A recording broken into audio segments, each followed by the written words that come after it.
शङ्करौ वन्दे श्रद्धा विश्वासरूपिणो याभ्यां विना न पश्यन्ति सिद्धाः स्वान्तः स्थमीश्वरम्। पार्वती जी माने श्रद्धा और शंकर माने विश्वास। पार्वती माने श्रद्धा और शंकर माने विश्वास।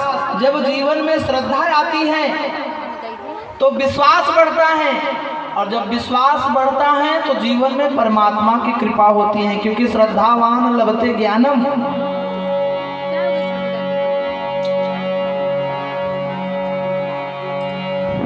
धीरे धीरे माता पार्वती जी बड़ी होने लगी महाराज।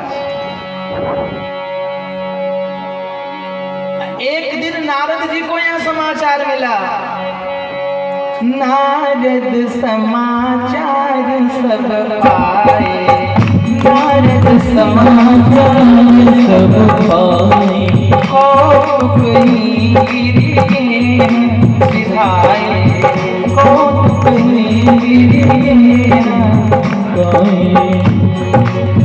शैल राज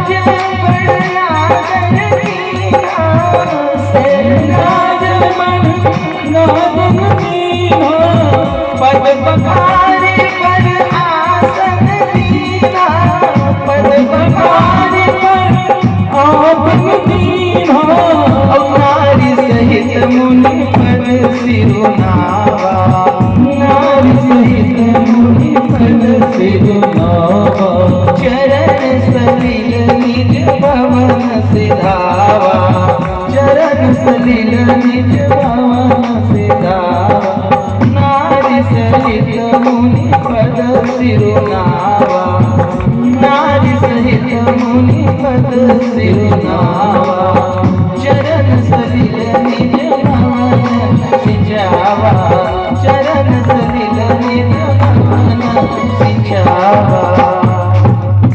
जब घर में श्रद्धा जन्म लेती है तो संत महात्मा अपने आप हमारे घर में आते हैं। पार्वती जी का जन्म हुआ उसी समय नारद जैसे संत हिमालय के घर में पहुंच गए। हाँ अच्छा, एक बात और बताओ, इतना बड़ा गांव है और इतने बड़े गांव में बहुत सारे घर हैं, पर क्या संत महात्मा रोज रोज घर में जाते हैं क्या किसी के? नहीं। संत महात्मा तो उन्हीं के घर में जाएंगे जिनके घर में श्रद्धा जन्म लेती है महाराज। जिनके घर में श्रद्धा हो, महात्मा उन्हीं के घर में जाते हैं, उन्हीं के घर में भोजन पाते हैं, उन्हीं के घर का जल ग्रहण करते हैं महाराज। क्योंकि श्रद्धा के बिना महात्मा का घर में प्रवेश नहीं होता। और बाबा तुलसीदास जी ने लिखा है, संत मिलन यो हरि कथा, तुलसी दुर्लभ दो, संत मिलन यो हरि कथा, तुलसी दुर्लभ दो,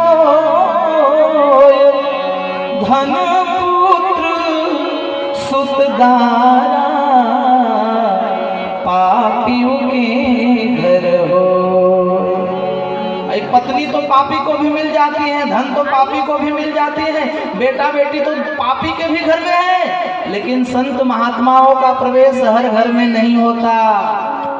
सभी को कथा सुनने का मौका नहीं मिलता। संत मिलन और हरि कथा, तुलसी दुर्लभ दो, यह दो बड़ा ही दुर्लभ है महाराज। आज नारद जैसे संत महाराज हिमालय के घर में पधारे, और अपने भी गांव का भाग्य देखो। आज एक संत महाराज जी अपने गांव में पधारे हुए हैं। अपने गांव का कितना बड़ा भाग्य है। देखो हमारे यहाँ दो हैं बाबूजी, हमारे यहाँ दो हैं, एक संत है और एक बसंत है, और दोनों के आने का अलग अलग आनंद है महाराज। संत के भी आने का आनंद है और बसंत के भी आने का आनंद है। अच्छा देखो बाबूजी, बसंत आता है तो प्रकृति सुधर जाती है। जब बसंत ऋतु आता है, बसंत आता है तो प्रकृति सुधर जाती है। जब बसंत आता है तो प्रकृति सुधर जाती है, और जब संत आते हैं तो संस्कृति सुधर जाती है। अच्छा अच्छा, एक और बात, जब बसंत आता है, तो मौसम की तासीर बदल जाती है। जब बसंत आता है तो मौसम की तासीर बदल जाती है। जिंदगी की तस्वीर बदल जाती है। हाँ? अच्छा अच्छा अच्छा, एक और बात, एक और बात। सूखे को हरा करना, सूखे को हरा करना ये बसंत का काम है। सूखे को हरा करना ये बसंत का काम है, और मुर्दे को खड़ा करना ये संत का काम है महाराज।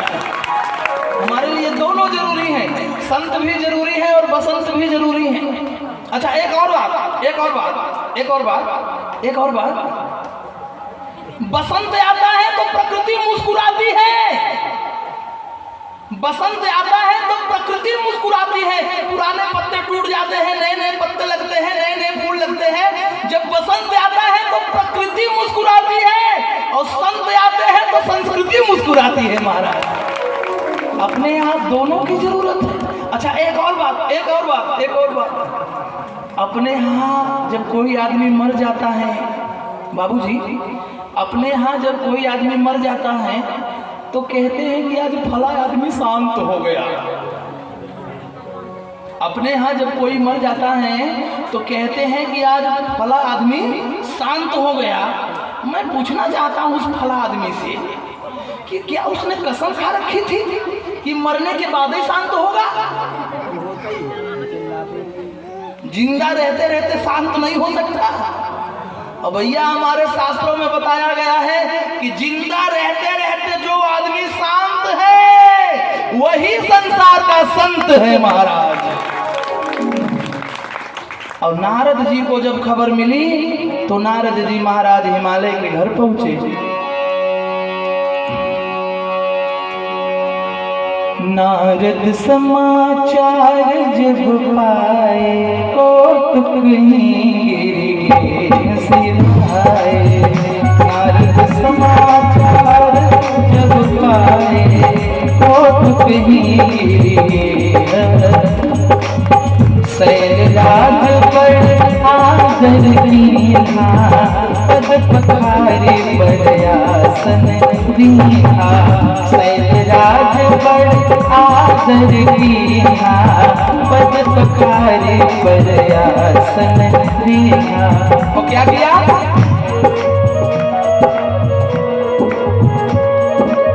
नारी सहित मुनि पद सिरुनावा, नारी सहित मुनि पद सिरुनावा।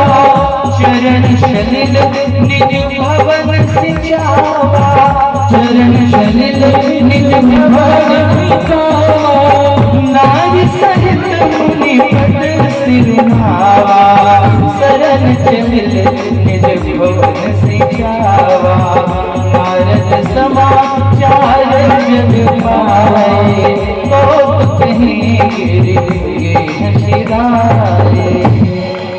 नारद जी को जब पता, हिमांचल जी को जब पता चला कि संत अपने दरवाजे पर आए हैं तो देखो क्या किया। दरवाजे पर ही अपने पत्नी को बुलवाए, और दरवाजे पर ही महाराज स्वर्ण का थाल बुलवाया गया, उसमें गंगा जल डाला गया, और गंगा जल से महाराज हिमालय ने पद पखार उनके चरणों को धोया। जब संत अपने दरवाजे पर आए तो दरवाजे पर ही उनका चरण धोना चाहिए। पद पखार और चरण धोने के बाद चरण की पूजा किया, फिर वर आसन दीन्हा, सुंदर आसन पे बिठाया। जब आसन पर बैठ गए तो पति पत्नी दोनों ने मिलकर आरती उतारी, और नारी सहित मुनि पद सिरुनावा। पति पत्नी दोनों मिलकर, मैनावती जी और हिमालय दोनों मिलकर महाराज को प्रणाम करते हैं। और प्रणाम करने के बाद जो चरणामृत था, चरण सलिल जो चरणामृत था, जो चरणों का अमृत था, उसको पान किया, और चरण सलिल निज भवन सिंचावा। किसी ने तुलसीदास जी से पूछा, किसी ने तुलसीदास जी से पूछा कि महाराज संतों का चरण ही क्यों धोया जाता है, माथा क्यों नहीं धोया जाता?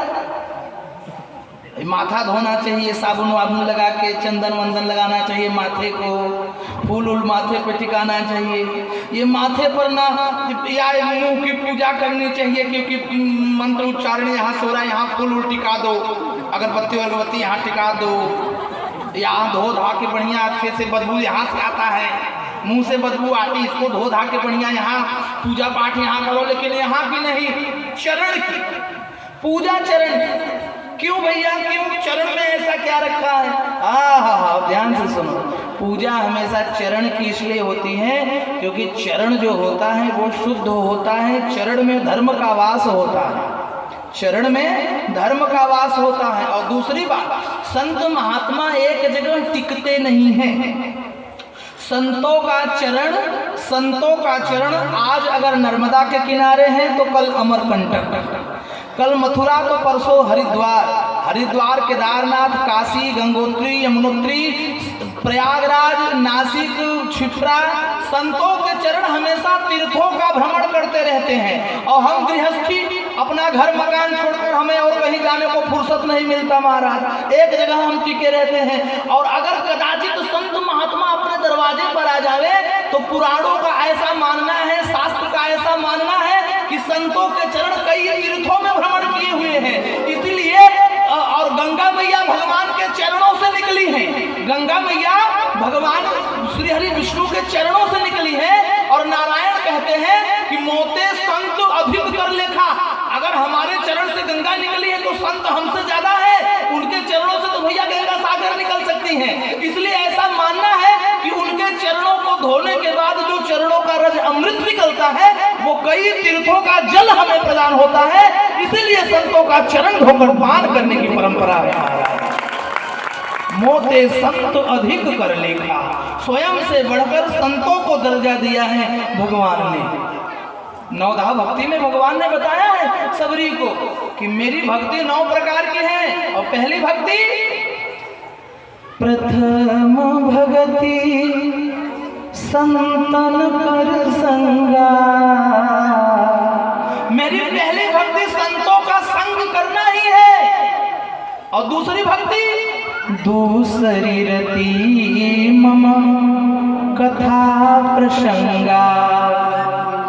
और 7वीं भक्ति में भगवान ने बताया है कि सातव मोहि मया समझ देखा, और मोते संत अधिक कर लेखा। हमसे भी ज्यादा ऊंचे संत है, इसलिए संतों की मानना चाहिए, संतों की पूजा करनी चाहिए, ऐसा भगवान 7वीं भक्ति में कहते हैं। इसीलिए जब देव ऋषि नारद जी हिमालय के घर में पहुंचे तो हिमालय ने देव ऋषि नारद का सम्मान किया, ऊंचे आसन पर बिठाया, सुंदर भोजन कराया। आहा, आज की घटना, आज हम लोग इंद्राना पहुंच गए थे। इंद्राना में हमारी एक बहन जी रहती है, मना दीदी। आज उनके यहाँ निमंत्रण था भोजन करने, हम बड़ा अच्छा लगा, सम्मान हुआ देवर्षि नारद जी का। उसके बाद महाराज हिमालय ने अपनी बेटी पार्वती जी को बुलवाया कि महाराज हमारी बेटी बड़ी हो रही है, जरा आप इसका हाथों की रेखा देखकर बताइए कि इसका घर बर कैसा होगा। भाई हर बाप को बेटी के विवाह की चिंता सताती है। सो नारद जी ने हाथ देखा, तो हाथ देखकर बोले महाराज जी आपकी बेटी के हाथों में 2 रेखा है, एक शुभ है और एक अशुभ है। तो पहले शुभ बताऊं कि पहले अशुभ बताऊं? हिमालय ने कहा महाराज शुभ बोलो, जो बोलना हो अच्छा बोलो, बुरा मत बोलो। तो नारद जी ने कहा कि आपकी बेटी का विवाह जिसके साथ होगा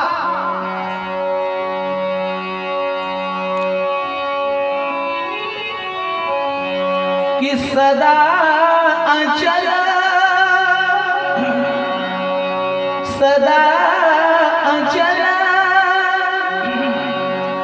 एहि कर अहिवाता,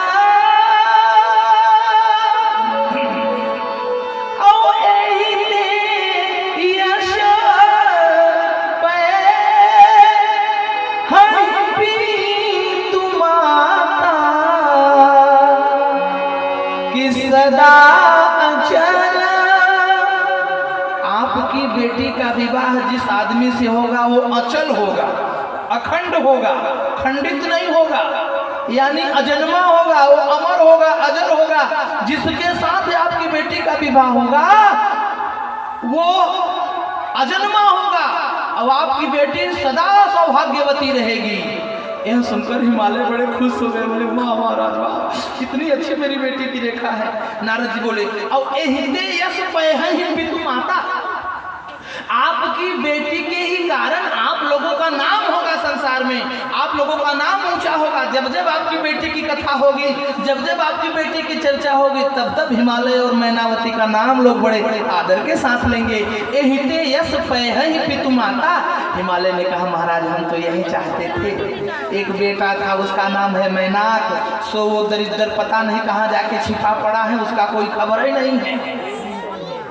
हिमालय का एक बेटा भी था, सोने का पर्वत था, उसका नाम था मैनाक। और मैनाक पर्वत डर के मारे समुद्र में जाके छिपा था। तब के जमाने में पर्वतों के पंख हुआ करते थे और ये जहां तहां उड़ते थे और जहां जहां गांव-गांव में बैठते थे तो गांव का गांव तबाह हो जाता था। देवराज इंद्र अपना वज्र लेकर इनका पंख काटने गए, तो भैया ये मैनाक मारे डर के समुद्र में जाके छिप गया। और जब हनुमान जी लंका में जा रहे थे तो पहला ही दोहा, जब हनुमान जी लंका में जा रहे थे तो ये मैनाक पर्वत ऊपर आया। हनुमान जी ने उसको केवल स्पर्श किया और बोले राम काज कीन्हे बिना मोहि कहा विश्राम। मुझे विश्राम नहीं है मैनाक, एक काम करो तुम नीचे जाओ, मैं फिर कभी आऊंगा तुम पर ठहर जाऊंगा। अपने माँ बाप का घर छोड़ के तुम समुद्र के घर में आके टिके हो और हमें शरण देना चाहते हो, हमें तुम्हारे यहाँ रुकना नहीं है भैया।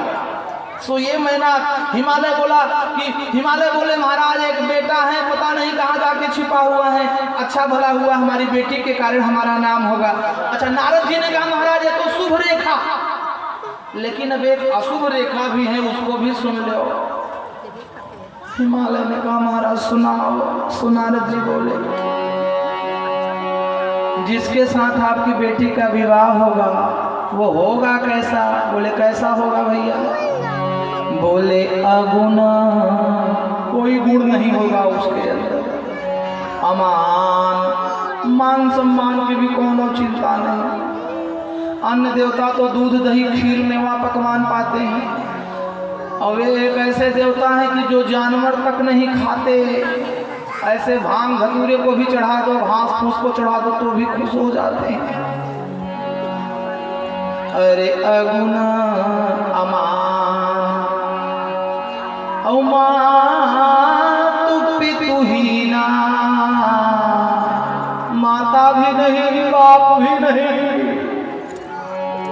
अब उदासी, हमेशा उदास बैठा रहेंगे एकांत में, ना आगे कोई ना पीछे कोई, सब संशयहीना।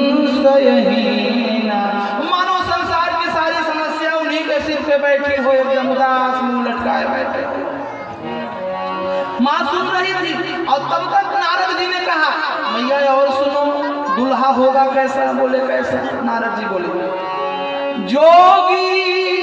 जोगी आगे तो सुनो, जटिल, अरे राम राम राम राम, अकाम मना नगन अमंगल देश अस स्वामी यहाँ कर मिलई हस्त परी अस रेख, हस्त पड़ी अस रेख।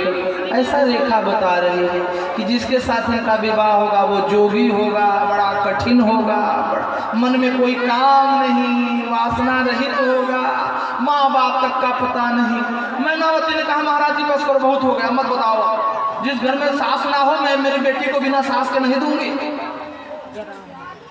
तो नारद जी ने कहा मैया ये जितना दोष मैंने देखा है ना, यह दोष और गुण मुझे शंकर जी में पता चलते हैं। ओ समर्थ कहूँ नहीं दोष गुसाई, रवि पावक सुरसरी की नाई। और सामर्थ्यवान को दोष नहीं लगता। गंगा मैया पवित्र है, आप लाख गंगा में गंदगी डालो तो गंगा अपवित्र नहीं होगी, वो पवित्र ही है।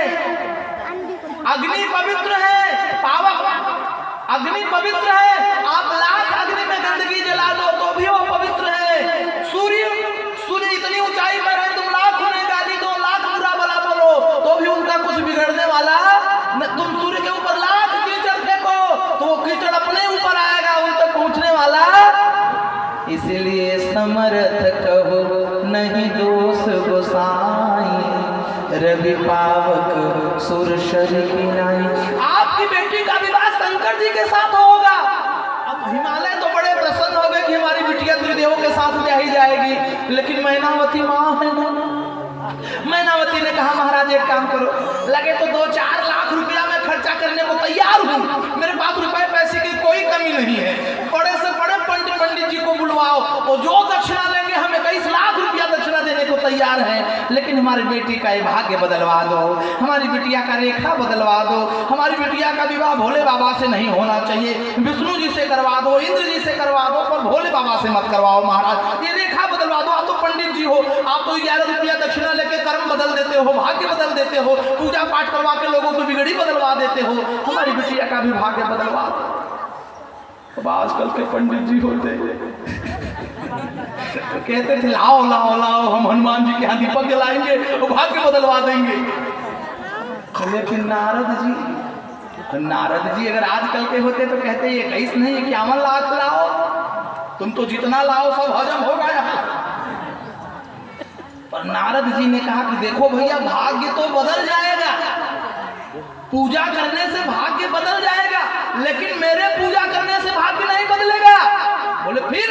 बोले यजमान बनकर आपकी बेटी को पूजा में बैठना पड़ेगा। और बोले पूजा किसकी? बोले शंकर जी की पूजा करनी पड़ेगी। बोले कैसे?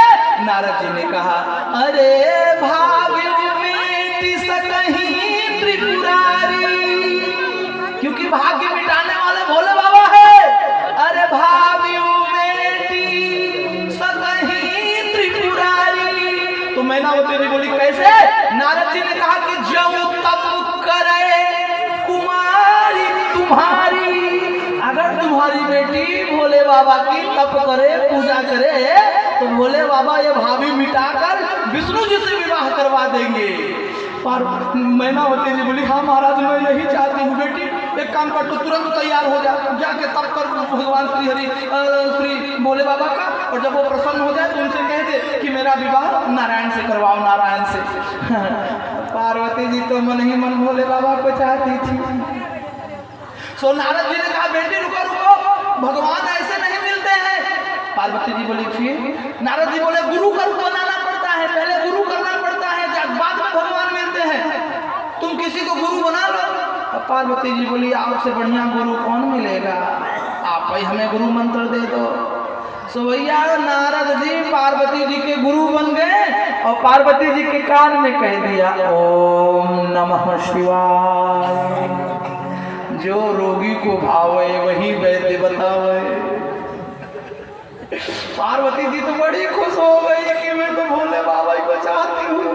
सो माता पार्वती जी जंगल में गई महाराज, और जंगल में जाकर वो तपस्या करने लगी। धीरे धीरे धीरे धीरे समय बीता।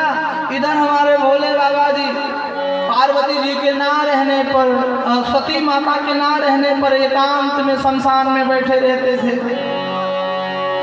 उसी समय संसार में एक राक्षस पैदा हो गया जिसका नाम था तारकासुर। बड़ा खतरनाक राक्षस था।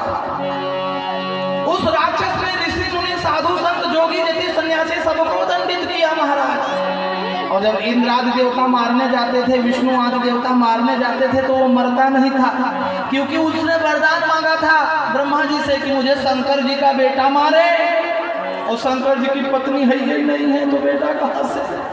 और शंकर जी विवाह भी नहीं करना चाह रहे हैं। सो देवता कई बार भोले बाबा के पास गए, हे भोले बाबा विवाह कर लो, हे भोले बाबा विवाह कर लो। भोले बाबा बोले भैया एक बार विवाह करके अभी तक पछता रहे हैं, अब दोबारा नहीं करना चाहते। देवताओं ने कहा महाराज विवाह करना पड़ेगा आपको। भोले बाबा बोले ना, बिल्कुल नहीं। अब महाराज यह राक्षस भोले बाबा सबको तकलीफ देता था। एक दिन की बात है, देव ऋषि नारद भोले बाबा के पास पहुंचे और भोले बाबा से बोले भोले बाबा विवाह कर लो, अगर आप विवाह नहीं करेंगे तो राक्षस मारा नहीं जाएगा। तो भोले बाबा ने कहा देव ऋषि नारद, कौन बाप अपनी कन्या हमें देगा? हमारे पास न मकान है, न खाने को सामान है, कौन बाप अपनी बेटी हमें देगा? नारद जी बोले महाराज आप हाँ तो कहो, कन्या तैयार है। बोले कहाँ? बोले हिमालय की कन्या। शंकर जी ने कहा अगर वो तैयार हैं तो फिर हम भी तैयार हैं, अगर कन्या तैयार है तो हम भी तैयार हैं। अब भैया देवता बड़े खुश हो गए जब उन्हें पता चला कि भोले बाबा तैयार हो गए हैं, तो देवता बड़े खुश हो गए। और बाबा तुलसीदास जी ने लिखा,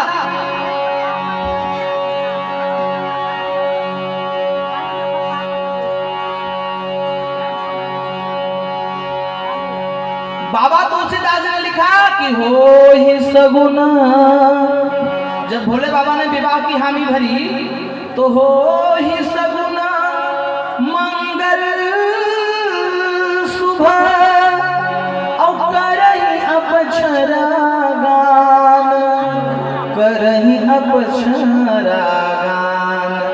ये संसार का पहला ऐसा विवाह है कि विवाह भोले बाबा का पक्का भया है और बाजा गाजा देवताओं के घर में बज रहा है, क्योंकि खुशी देवताओं को ज्यादा थी। महाराज देवता ये खुश थे कि शिव जी विवाह करेंगे तो बेटा होगा, बेटा होगा तो तारकासुर मारा जाएगा, हम लोगों की समस्या कम होगी, इसलिए देवता ज्यादा प्रसन्न थे।